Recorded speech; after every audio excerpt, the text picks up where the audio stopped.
Good morning, dear students. Welcome in my YouTube channel, English Literature Guruji Dr. Saran. My dear student, today we will discuss MA previous first paper which are related to linguistic. प्रिय विद्यार्थियों, आज हम first paper को लेकर के discuss करेंगे जो linguistic से संबंधित है। इस वीडियो में मैं आपको इसके पेपर पैटर्न के बारे में बताऊंगा और लिंग्विस्टिक से संबंधित कई सारी जानकारियां मैं आपको दूंगा। अतः आप इस वीडियो को अंत तक देखें, इसे लाइक और सब्सक्राइब करें और बेल आइकन का बटन इसमें जरूर दबाएं ताकि मेरे द्वारा बनाए गए वीडियो आपके पास सीधे पहुंच सके। आइए अब हम इसके पहले पेपर पैटर्न के बारे में समझते हैं और उन कठिनाइयों के बारे में समझेंगे जो आप लोग एग्जाम के दौरान फेस करते हैं। डियर स्टूडेंट, यह एक प्रीवियस एग्जाम का पेपर है जिसके यह 100 नंबर का पेपर है। जरा देखिए, इसमें फर्स्ट क्वेश्चन जो हमारे अटेम्प्ट होता है वो है analyse any 5 of the following sentence in terms of SVOCA।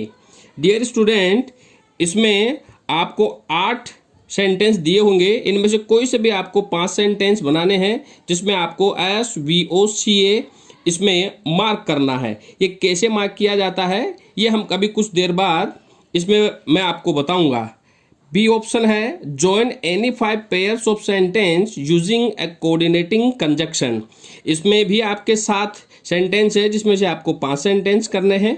फिर इसके बाद है सी में underline the subordinate depend clauses in any 5 of the following sentence in and state which sentence element they represent।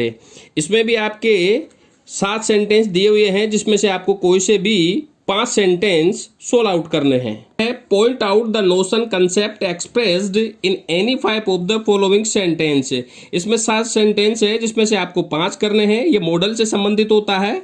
और सेकंड क्वेश्चन है elaborate any one of the following themes. ये 15 number का है जिसमें आपके 3 थीम दी हुई रहेगी जैसा कि यहाँ दे रखा है। Television is the blinking idiot of bedroom, reading as a pleasure, और शी है what is needed is not women's but human life है।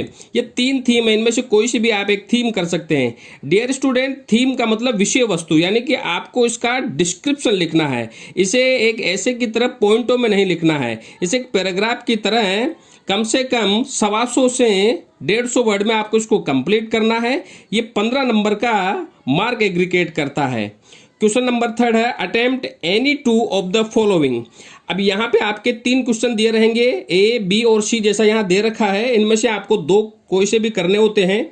इसमें आपको इडियम फ्रेज से संबंधित, सिनोनिम्स, एंटोनिम से संबंधित प्रश्न पूछे जाते हैं जो जनरली रूप से आपके पढ़े हुए रहते हैं, लेकिन आप लूसेंट की किताब के माध्यम से या अन्य किताब के माध्यम से आप इन्हें पढ़ सकते हैं। ये जनरली रूप से न्यूज़पेपर को पढ़ने से और आपकी किताबों को अच्छे तरीके से अध्ययन करने से आप इनको जज कर सकते हैं, जो आपके चिर परिचित ही पूछे जाते हैं। ये जैसे सिनोनिम्स है यहाँ पे और एंटोनिम्स है, और यहाँ पे पहला प्रश्न है ईडियम फ्रेज। ये 5-5 नंबर के होते हैं। आप इनमें से कोई सा भी 2 क्वेश्चन हल कर सकते हैं। 4th है यहाँ पे comment on the following sample of poetry pointing out the literary device in the first line and bring out the difference between sense and sound device। आपको इसमें सेंस और साउंड डिवाइस के डिफरेंस को बताना है, इसको भी आपको पॉइंटों में लिखना है। ये 15 नंबर का आंसर होता है।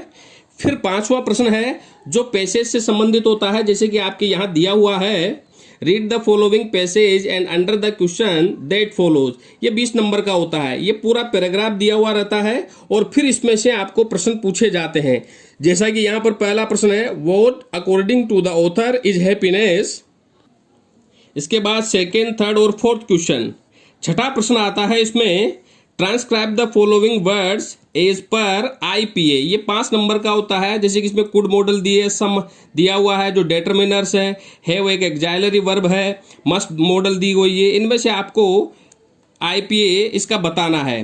फिर बी में है mark the primary stress in the following words. ये भी 5 नंबर का होगा जिसमें आपको स्ट्रेस लगाना है, जो 2 प्रकार के स्ट्रेस होते हैं, एक प्राइमरी स्ट्रेस, एक सेकेंडरी स्ट्रेस। और सी है right short note on any two of the following से, जिसमें आपको फोनेम्स, फोनिक कार्ड, डेप्थोंग्स, इनके बारे में कम से कम 5 लाइनों में आंसर देना होता है। इनमें से 2 करना होते हैं, एक 5 नंबर का होता है, इस तरह से 10 नंबर एग्रीगेट करता है। डियर स्टूडेंट, इस तरह से आपका फर्स्ट पेपर का ये पैटर्न खत्म होता है और ये 100 नंबर का क्वेश्चन, 100 नंबर का पेपर होता है, जिसमें आपको लिंग्विस्टिक्स से संबंधित कई सारी जानकारियां आपको देनी होती है। डियर स्टूडेंट, पहला प्रश्न हमारा SVOCA से संबंधित पूछा जाता है इसमें, जिसमें SVOCO का मतलब यहां होता है, S का मतलब होता है सब्जेक्ट और V का मतलब होता है वर्ब और O का मतलब होता है ऑब्जेक्ट और C का मतलब होता है कॉम्प्लीमेंट और A का मतलब होता है एडवर्ब। इस तरह से आपको पहले प्रश्न में जब SVOCO को दर्शाना होगा, तब आपको सेंटेंस में यह दर्शाना होगा कि कौन सा सब्जेक्ट है, कौन सा वर्ब है, कौन सा ऑब्जेक्ट है, कौन सा कॉम्प्लीमेंट है, कौन सा एडवर्ब है। इस तरह से आपका SVOCA कंप्लीट होता है। जिन विद्यार्थियों को पार्ट्स ऑफ स्पीच की जानकारी होती है, वो इसे अच्छे तरीके से हल कर पाएंगे। फिर इसमें आपको दूसरा जो प्रश्न पूछा जाएगा, वो पूछा जाएगा कोऑर्डिनेटिंग सेंटेंस का, जिसमें आपके दिया हुआ रहेगा, आपके 8 सेंटेंस दिए रहेंगे, जिसमें से आपको पूछा जाएगा कि आप किन्हीं भी 5 सेंटेंस को कोऑर्डिनेटिंग कंजक्शन से कंप्लीट कीजिए। डियर स्टूडेंट, कंजक्शन 2 प्रकार के होते हैं, एक होता है कोऑर्डिनेटिंग कंजक्शन और एक होता है सबऑर्डिनेटिंग कंजक्शन। ये 2 तरह के कंजक्शन होते हैं। कोऑर्डिनेटिंग कंजक्शन जो समान श्रेणी के वाक्यों को जोड़ते हैं, और सबऑर्डिनेटिंग कंजक्शन वो कंजक्शन होते हैं जो दूसरों पर आश्रित रहते हैं, जो अपने अर्थ के लिए दूसरों पर आश्रित रहते हैं। तो इन्हीं से संबंधित आपके प्रश्न पूछा जाएगा, जिसमें आपको 5 सेंटेंस कोऑर्डिनेटिंग कंजक्शन से जोड़ने हैं, और अगला जो प्रश्न रहेगा जिसमें आपको सबऑर्डिनेटिंग कंजक्शन से जुड़वाना पूछेगा और डिपेंडेंट क्लोज पूछेगा। सबऑर्डिनेटिंग कंजक्शन को अपन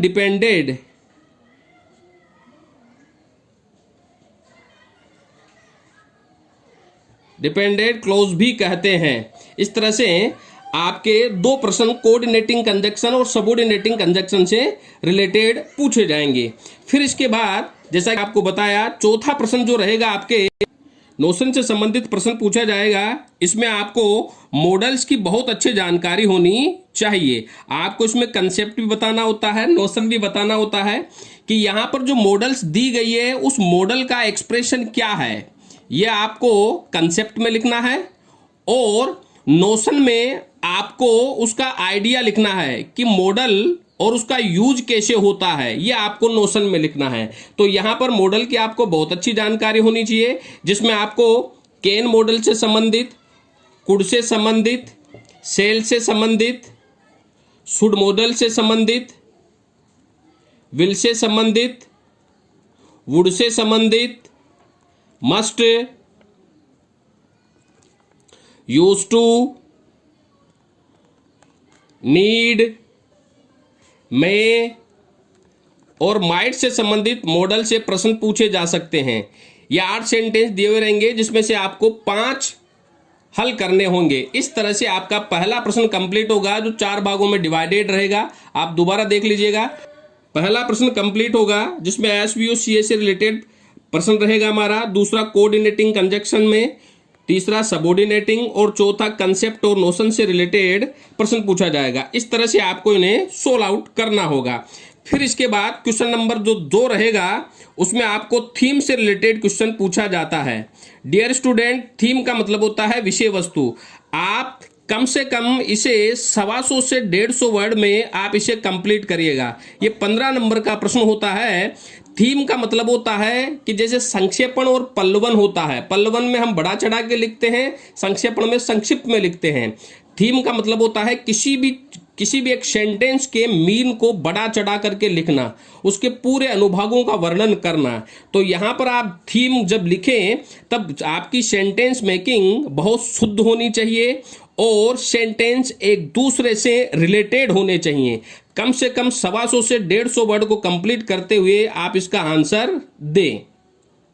इसके बाद क्वेश्चन नंबर 3 पूछा जाएगा।